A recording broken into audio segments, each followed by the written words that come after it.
শাহিন, আমার বড় ভাই তো পাগল হয়ে রাস্তায় নামি গেছে। এখন ওর তো ছোট পোলা আছে, জানোস তো, ওকে তো মানাইতে পারতেছি না, ও তো বাবা পাগল। এখন আমি কি করব বুঝতেছি না ভাই। বেড়া তোর বড় ভাইটা কত ভালো ছিল, আল্লাহর কি লীলা খেলা।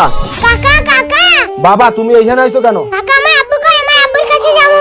বাবা তোমার বাবা অসুস্থ হয়েছে, সুস্থ হইলে বাসায় আইবে, তুমি টেনশন করো না। না না কাকা, আমার আব্বুর কাছে যাবে। আচ্ছা তোসিফ চল দেখি তোর ভাইকে বুঝাই টুঝে আনা যায় কিনা। চল। হ্যাঁ তোসিফ, বুঝি তোর বড় ভাই শুয়ে আছে ওখানে। হ্যাঁ তো ভাই, বাইরে তোর পোলা আইছে, বাড়ি চল। ভাই আয় আমার লাগে করে আয়। ভাই না রে, মনে হয় না নিতে পারবো, বেশি পাগলামি করে, কেমনে নিমু? আসো। না না, আমি আমার আব্বুর কাছে যাবো। বাবা তুমি ওনার কাছে যাইলে তোমার মারবে। বাবা না, আমার বাবার কাছে যাবো। বাবা বাবা